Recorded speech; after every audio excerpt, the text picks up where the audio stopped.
Welcome back to Luminous Star Fables. Thank you for being here. This video is a spin-off of another video that I did a while ago discussing the subject of survivors overcoming generational cycles. I wanted to be as gentle as possible with this one due to the subject matter. Stay luminous, stay resilient, and keep thriving forward.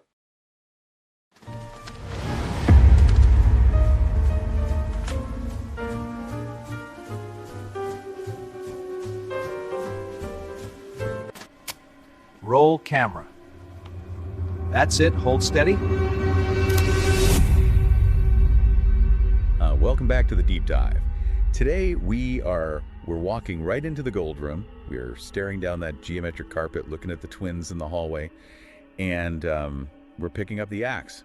Oh, absolutely. Yeah, we were talking about Stanley Kubrick's The Shining.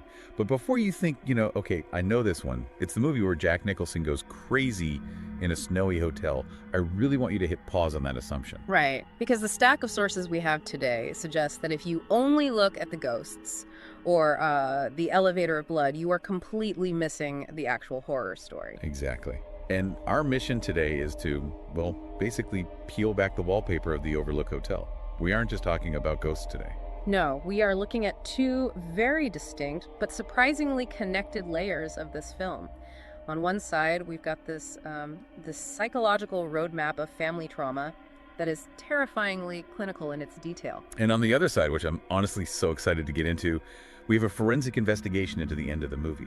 Specifically, that famous final photograph from 1921. Right, and it's a fascinating duality. It really is. Yeah. I mean, usually when people dive into The Shining, they end up in wild conspiracy territory. Moon landings, minotaurs, all that stuff. Yeah, the maze of internet theories. Right. But research we're pulling from today is grounded in serious trauma-informed film analysis and deep historical research.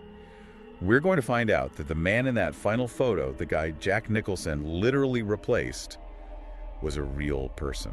A real historical figure who was entirely erased to create the film's chilling ending. He had a name, a whole career, and this wildlife story. So let's unpack this.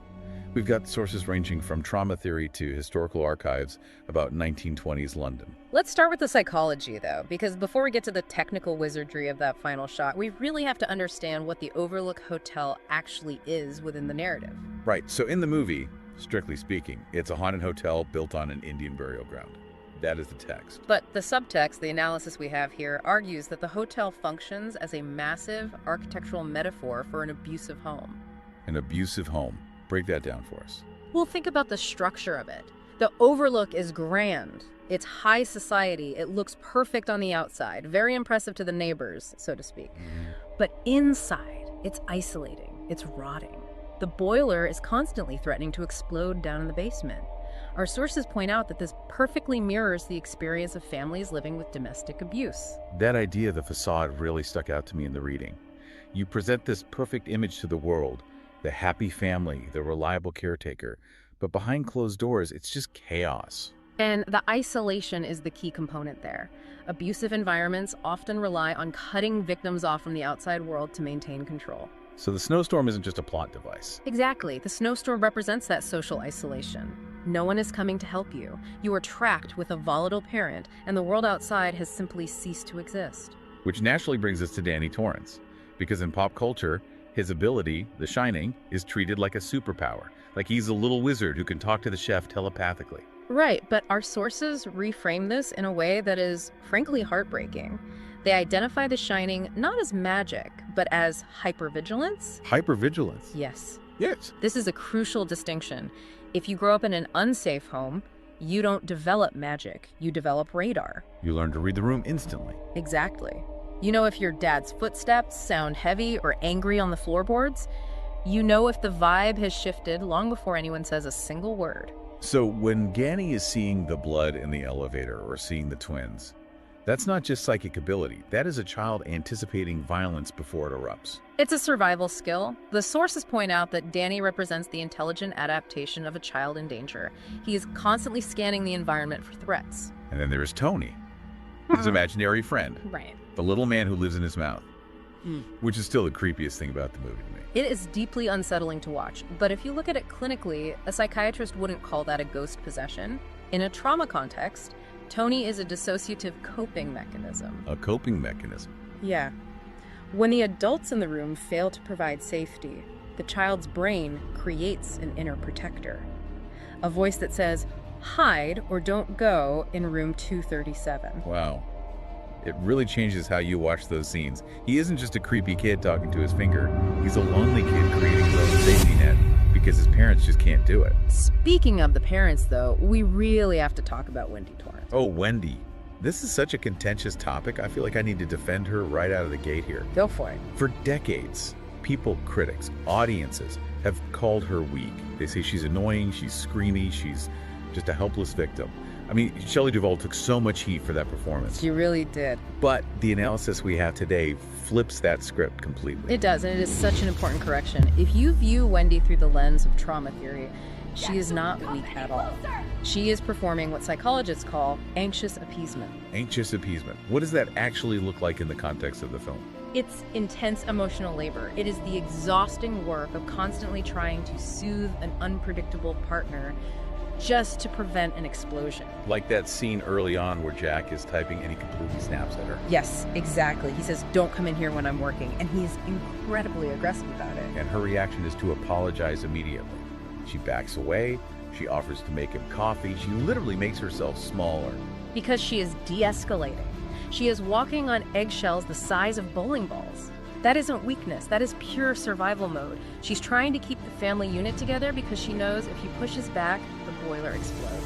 But the sources highlight her arc, right? Yeah. She doesn't just stay in that appeasement mode forever. No, she doesn't, and that is why the weak criticism is so unfair to the character.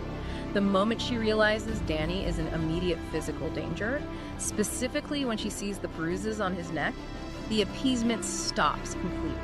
The switch flips. The switch flips. She locks Jack in the pantry. She takes a baseball bat to a man twice her size. She goes out to get the snowcat. She is the one who actually gets the job done. Jack is out there stumbling around in the snow, freezing to death. But Wendy is executing a highly decisive escape plan. Precisely. She chooses safety over the illusion of the happy family. That takes immense courage, and it's arguably the hardest step Wendy, in I'm breaking home. a cycle of abuse. And then, of course, there's the source of the cycle, Jack. The man with the axe. Yeah, the easy take is always Jack is a monster or the haunted hotel made him crazy. But the sources paint a much more complicated picture of him. They frame Jack as a representation of untreated generational trauma. Jack is what happens when you externalize your pain. The movie gives us hints that Jack was likely abused himself. There are lines about his own father, about the violence in his past. But instead of facing that, instead of dealing with his alcoholism or his failures as a writer, he projects it onto his family. Right. It's the idea that he would rather destroy his family than face his own wounds. And the film doesn't excuse him for this, but it illustrates the absolute tragedy of an adult who actively chooses not to break the cycle. He becomes the danger he probably feared when he was a kid. He passes it down. So psychologically, the ghosts in the hotel aren't just spooks in sheets. They are the echoes of that trauma. They are the past refusing to stay buried.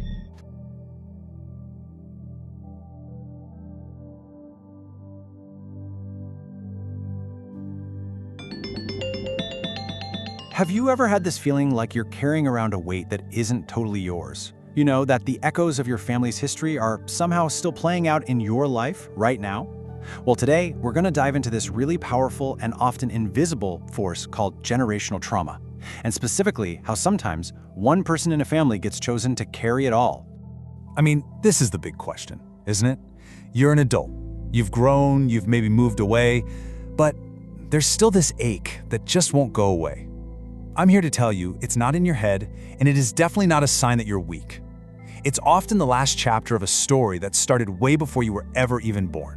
See if any of this looks familiar. That constant, buzzing anxiety, feeling totally confused about who you even are, maybe even physical pain that doctors can't explain.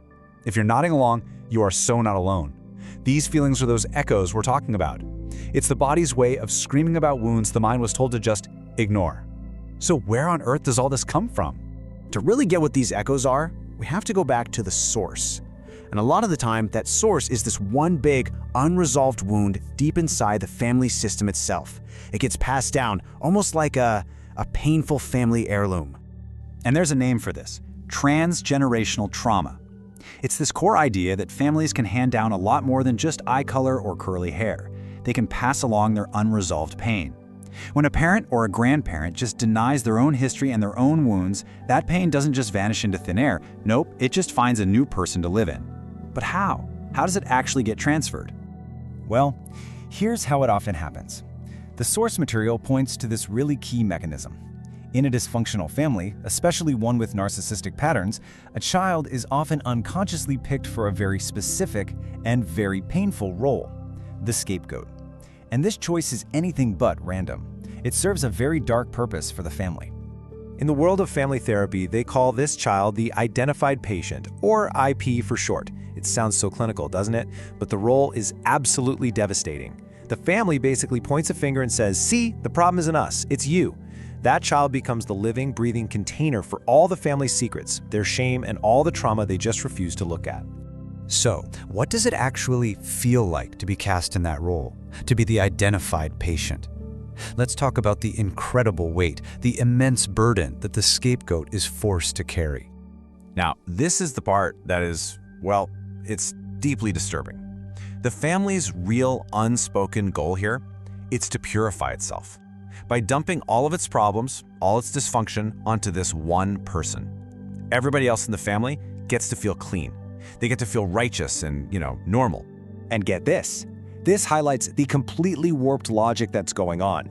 From the family's twisted point of view, what they're doing isn't abuse. They actually see punishing and isolating the scapegoat as a righteous thing to do. They genuinely believe they are fixing the family's problems. So you end up with this massive clash of realities. The story the family tells is, this child is the problem. They're flawed, they're difficult, they make us all sick. But the child's actual, lived reality is that they are being systematically torn down and demonized, not because of who they are, but because of the job they've been assigned. Okay, so let's get into the how. How is this trauma actually transmitted? Because this process isn't just in your head. It can actually be biological. It can be passed down in our very cells. So it kind of works like this. First, you have the parents' or grandparents' own unresolved trauma. They just bury it. Then a child is chosen, often one whose personality just doesn't fit the family's unspoken rules. Then, the family projects all that buried stuff, the anger, the shame, the fear, onto that one child. And here's what gets absolutely fascinating. The science of epigenetics now suggests that extreme stress and trauma can actually change how our genes are expressed. It can pass down molecular memories and hair-trigger stress responses to the next generation. It's wild. So even after someone gets out of that toxic environment, the effects don't just poof, disappear. The body and the mind carry that story for years, and sometimes for a lifetime. The impact of this kind of abuse is just total. It hits everything. It's not just a mental health thing or an emotional issue. It gets into every part of a person's life, their physical body, their spiritual sense of self, their entire psychological foundation. And this is where that phrase, "the body keeps the score," becomes so real. Survivors often struggle with things like chronic pain, migraines, stomach issues, and all the classic symptoms of PTSD, like being constantly on edge. But what's so incredibly cruel is this conditioned fear in new relationships. The one thing that could actually bring healing, real, healthy connection, becomes terrifying because your whole life, connection has equaled pain. Okay? But this is the most important part of this whole thing. The story does not have to end there. You get to become the author. You get to write your own epilogue. This is such a powerful way to reframe everything. If you recognize this pattern in your own life and you make the choice to stop it from continuing, you are not a victim. You are a cycle breaker. And that right there is something to truly celebrate. It's a massive act of courage. So how do you actually do it? Well, first, you interrupt the legacy. You make a conscious choice every day not to pass on the pain.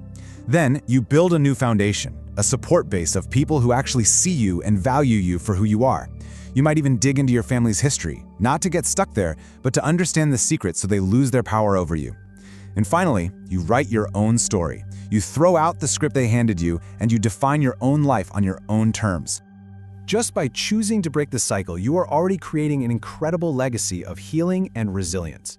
So really, the only question left to ask is this: what will be the very first sentence of your new story?